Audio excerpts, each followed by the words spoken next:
The winter air bit through the fabric of Daniel Cross's expensive coat as he sat motionless on the park bench. Around him, the city celebrated with twinkling lights strung between lamp posts and the distant sound of Christmas carols floating from nearby shops. Children laughed as they built snowmen on the frozen grass, their voices bright against the gray December sky. But Daniel heard none of it. His mind was elsewhere, trapped in a memory that surfaced every year around this time. He was 38 years old, the founder and CEO of Crosstech Solutions, a software empire that had made him wealthy beyond measure. Forbes had just named him one of the most influential entrepreneurs under 40. His penthouse overlooked the entire city, a glass and steel monument to his success. Yet sitting here on this cold bench, watching families pass by with shopping bags and warm smiles, he felt like that scared 9-year-old boy again, the one nobody wanted. The group home where he had spent most of his childhood sat just 3 blocks from this very park. He remembered sitting in the common room on Christmas Eve, watching other children get picked up by foster families for the holidays. Year after year, he waited. Year after year, he learned what it meant to be invisible. The social workers tried their best, but there were always other children, younger ones, easier ones, children who smiled more readily and trusted more quickly. Daniel had learned early to build walls. Those walls had served him well in business. They kept him focused, driven, untouchable. But on nights like this, they felt less like protection and more like a prison. A paper bag crinkled nearby, pulling him from his thoughts. He looked up to see a woman and a small boy walking along the snowy path. The woman wore a simple navy coat that had seen better winters, and her light brown hair was pulled back in a practical ponytail. The boy, no more than 6 or 7, bounced beside her in a red puffy jacket, his mittened hands clutching the paper bag. They stopped near an elderly man huddled on a bench across the path. Daniel watched as the woman knelt down, her movements gentle and unhurried. She reached into the bag and pulled out something wrapped in paper, offering it to the man along with a thermos cup of something steaming.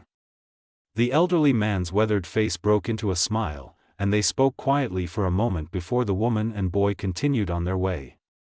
Daniel felt something stir in his chest.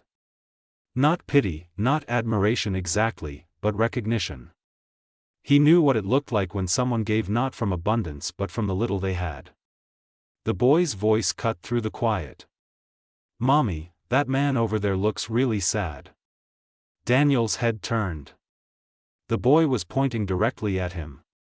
The woman followed her son's gaze, and her eyes met Daniel's. She looked uncertain, perhaps embarrassed by her son's boldness. She bent down and whispered something to the boy, trying to guide him away, but the child pulled free from her gentle grip. Small boots crunched through the snow as the boy walked straight toward Daniel. He stopped a few feet away, tilting his head as he studied Daniel's face with the unfiltered honesty only children possess. "Don't be sad, mister," the boy said, his voice clear and sincere. "My mom can help. She helps everybody." The words landed in Daniel's chest like stones dropped into still water, sending ripples through defenses he had spent decades building. He stared at the child, unable to form a response. When was the last time someone had noticed him like this? Not the CEO, not the success story, just him, sitting alone and hurting. The woman hurried forward, her cheeks flushed pink from cold or embarrassment or both. "I'm so sorry. Oliver is very friendly with everyone." But she did not pull the boy away immediately. Instead, she reached into the paper bag and withdrew a cookie wrapped in wax paper. She held it out to Daniel with a small, apologetic smile. "Merry Christmas," she said. "We made them this afternoon. Oliver insisted we share them with people in the park tonight." Daniel looked at the cookie, then at her face. She had warm hazel eyes that crinkled slightly at the corners, and there was a tiredness around them that spoke of long days and little sleep. But there was also kindness there, genuine and unguarded. Her hands, reddened from the cold despite her worn gloves, held the cookie steady. He reached out slowly and took it. His fingers brushed hers for just a moment. "Thank you," he managed, his voice rougher than he intended. She nodded, already turning to collect Oliver, but the boy lingered. "She makes the best cookies," Oliver announced with complete confidence. "And she gives really good hugs. That's what my teacher says too." "Oliver," the woman said gently, but she was smiling now. "It's true, Mommy." Oliver looked back at Daniel. "You should eat the whole thing. You'll feel better." Then they were moving away, the boy chattering about the other people they still needed to visit, his voice fading into the snowy evening. Daniel sat frozen, the cookie warm in his hand despite the cold air. He looked down at it. The wrapping was simple, just wax paper tied with a piece of red yarn. He unwrapped it carefully and took a bite. The taste of sugar and cinnamon filled his mouth, sweet and homemade and utterly unlike anything from the expensive bakeries near his office. It tasted like care. Daniel found himself standing before he realized he had made the decision. The woman and boy were already halfway down the path, her hand on Oliver's shoulder as they walked toward the park exit. He took several quick steps forward. "Wait," he called out, his voice carrying across the quiet park. They both turned. The woman looked surprised but not alarmed. Oliver waved enthusiastically. Daniel approached them, still holding the half-eaten cookie. Up close, he could see the way her coat was carefully mended at one sleeve, how her boots were practical rather than fashionable, how everything about her spoke of someone who worked hard and stretched every dollar. "I just wanted to say thank you properly," Daniel said. "And to ask if perhaps I could buy you both a hot chocolate. There must be a cafe nearby." The woman hesitated, studying his face as if trying to gauge his intentions. "There's one just around the corner," Oliver said brightly. "They have marshmallows shaped like snowmen." She looked down at her son, then back at Daniel. Something in his expression must have convinced her because she nodded slowly. "All right," she said. "Just for a little while. I'm Sophie, and this is Oliver." "Daniel," he replied. "And I promise I'm not usually the type who sits alone in parks looking miserable." Sophie smiled at that, a real smile that reached her eyes. "Well, it's Christmas Eve. Everyone's allowed to feel a little lost tonight." As they walked together toward the cafe, Daniel felt something shift inside him, like a door opening in a house that had been locked up for far too long. He did not know yet that this woman had been part of his past, or that this moment would change everything. He only knew that for the first time in years, he did not feel quite so alone. The cafe wrapped around them like a warm embrace as they stepped inside, shaking snow from their shoulders. String lights were draped along the wooden beams, and the air smelled of cinnamon, roasted coffee beans, and fresh pastries. A small Christmas tree stood in the corner, decorated with paper ornaments that looked handmade by children. Sophie led the way to a corner table near the window where they could watch the snow continue to fall outside. Oliver immediately claimed the seat closest to the glass, pressing his nose against it to watch the flakes swirl and dance under the streetlights. Daniel ordered 3 hot chocolates and a plate of gingerbread cookies from the counter, insisting on paying despite Sophie's polite protest. When he returned to the table, Oliver was telling his mother about a snowflake he had seen that looked exactly like a spaceship. "They're all different, you know," Oliver said seriously as Daniel sat down. "Every single one. My teacher told us that." "That's right," Daniel said, settling into his chair. "Each one is unique." Sophie smiled and unwrapped her scarf, folding it neatly on the seat beside her. "Oliver loves collecting facts. Last month it was ocean creatures. This month it's winter science. What will it be next month?" Daniel asked the boy. Oliver thought for a moment, his face scrunched in concentration. "Maybe volcanoes. Or dinosaurs again. I really like dinosaurs." Their drinks arrived, delivered by a cheerful server who wished them a Merry Christmas.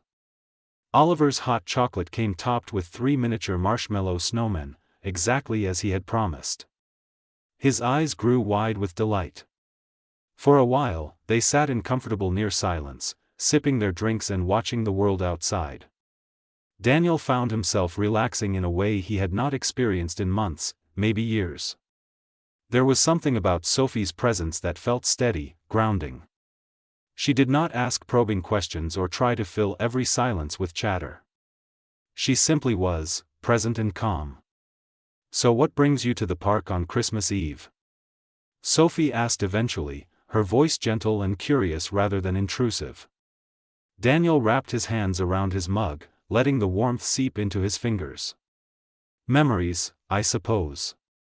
I grew up not far from here. In the group home on Ashford Street." Sophie's expression shifted slightly, something flickering in her eyes that he could not quite read. "I know that building," she said quietly. "My mother used to work with the foster care system." "Did she?" Daniel looked at her with new interest. Sophie nodded. "She wasn't a social worker officially, but she often took in children for short stays when they were between placements. Especially around the holidays. She believed every child deserved to wake up in a home on Christmas morning, even if it was only temporary."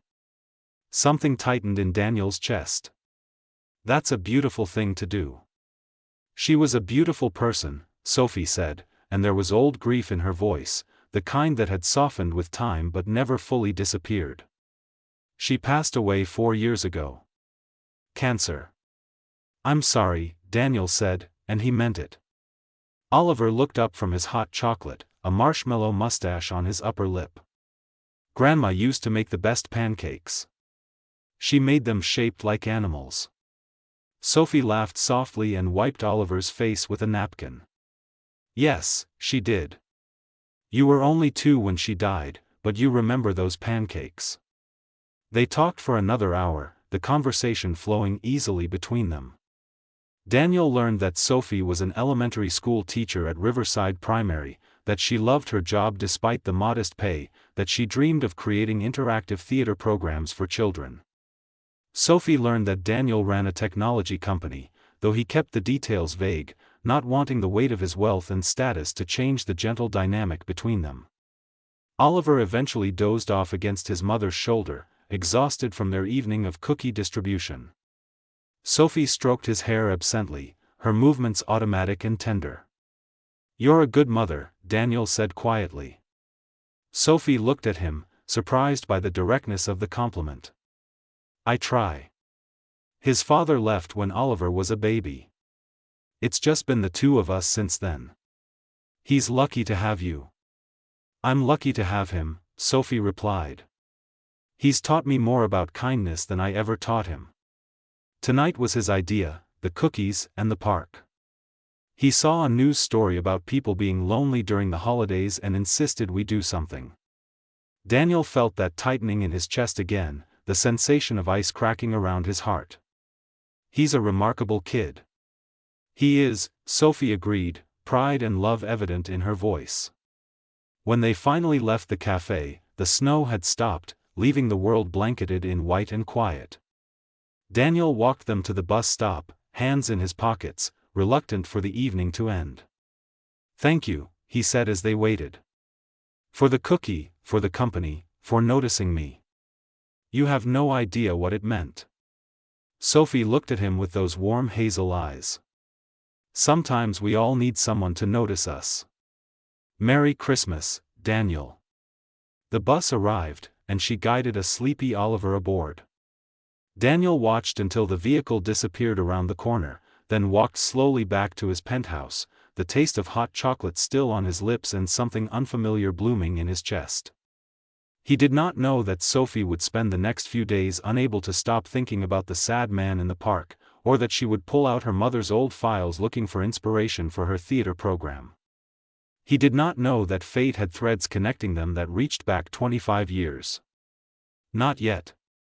3 days after Christmas, Sophie sat on her living room floor surrounded by cardboard boxes. Oliver was at his grandmother's sister's house for the afternoon, giving Sophie time to sort through the last of her mother's belongings.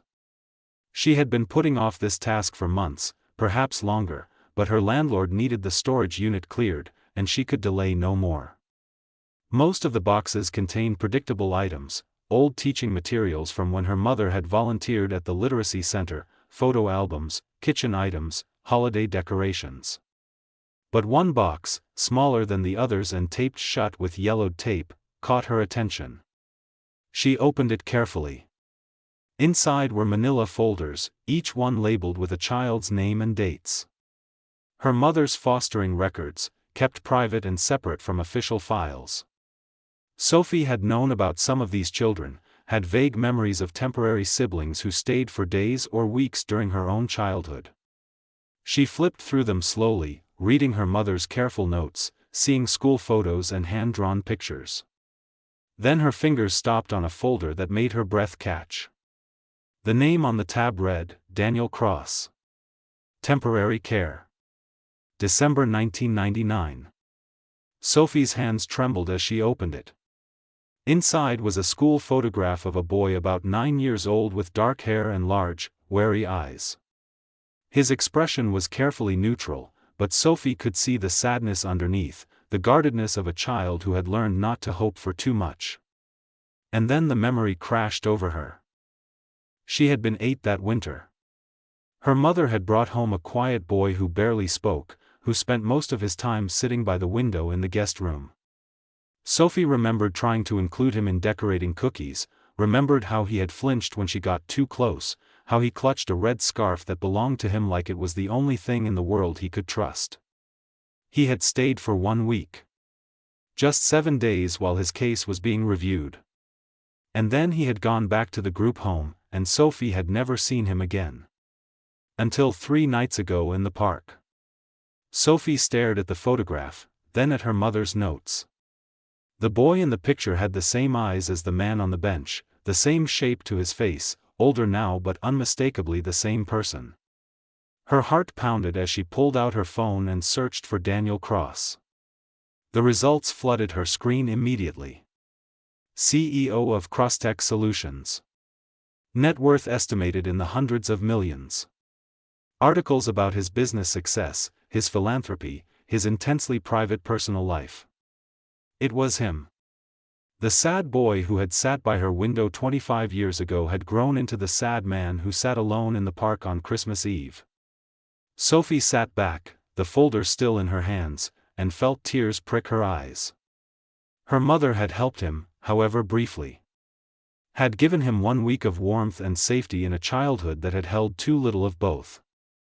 And now, by pure chance or something more mysterious, he had crossed her path again. She thought about Oliver's words, "My mom can help." Perhaps this was not about helping anymore.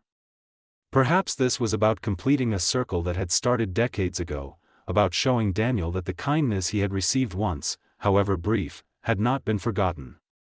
Sophie made a decision. She picked up her phone and began searching for a way to contact him. It took Sophie 2 days to find the courage to send the email.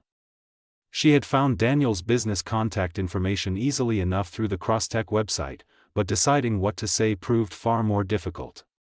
How did you tell someone that you had met them 25 years ago, that your mother had cared for them during one of the loneliest times of their life, that fate had brought you together again? In the end, she kept it simple. Dear Daniel, this is Sophie from the park. I've discovered something I think you should know. Would you be willing to meet? I promise it's important. He responded within an hour, suggesting a coffee shop near the river. Sophie's stomach fluttered with nerves as she read his reply. She had brought the folder with her, carried it in her canvas bag like precious cargo. The coffee shop was quiet on this weekday afternoon, filled with people working on laptops and reading books. Sophie arrived first and chose a table near the back where they could talk privately. She ordered tea she barely touched and waited, the folder resting on the table in front of her. Daniel arrived exactly on time, dressed in an expensive charcoal suit but with his tie loosened and his hair slightly windswept. He spotted her immediately and crossed the room with quick, purposeful strides. But when he reached her table, he paused, and Sophie saw uncertainty flash across his face. "Hi," he said, suddenly looking less like a powerful CEO and more like the uncertain man from the park bench. "Hi," Sophie replied, gesturing to the seat across from her. "Thank you for coming." He sat down, his eyes moving to the folder on the table between them. "Your email was mysterious."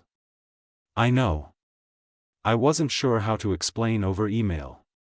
Sophie took a breath, steadying herself. "Daniel, do you remember Christmas of 1999? When you were 9 years old?" His expression changed immediately, confusion giving way to careful attention. "I remember every Christmas from my childhood. They all blur together after a while." "Why?"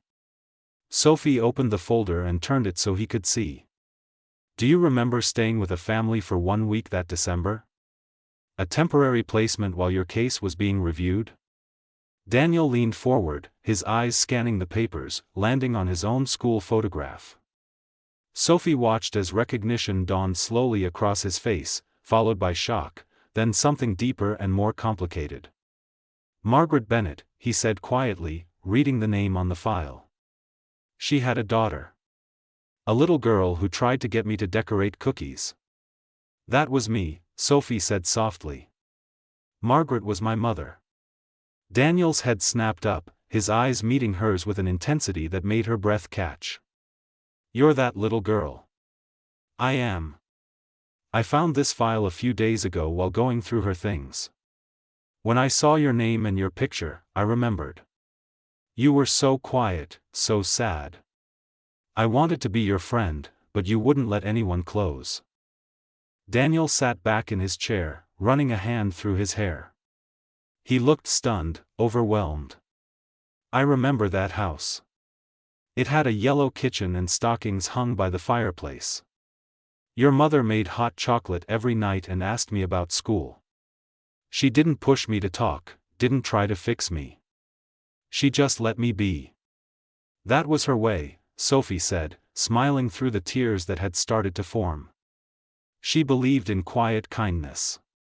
"I had almost forgotten," Daniel continued, his voice thick. "Or maybe I had buried it. That week was the only time I felt like I was in a real home during my entire childhood. And then I had to go back, and I told myself it was better not to remember. It hurt less that way." Sophie reached across the table and placed her hand over his. "You don't have to forget anymore." They sat like that for a long moment, hands connected across the table, the weight of 25 years settling between them. When Daniel finally spoke again, his voice was rough with emotion. "When I saw you in the park, when Oliver gave me that cookie, something inside me recognized you. Not consciously, but somewhere deeper. It felt like coming home to a place I had only visited in dreams." "I felt it too," Sophie admitted. "There was something familiar about you, but I couldn't place it until I found the file." Daniel looked down at their joined hands, then back up at her face. "Your mother saved me that week. She showed me that kindness existed, that someone could look at me and see something worth caring for. I built my entire life trying to prove I was worth that kindness."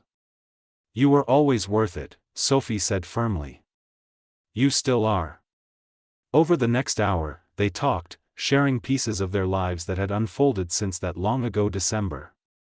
Daniel spoke about his drive to succeed, the empire he had built, the loneliness that had shadowed his achievements.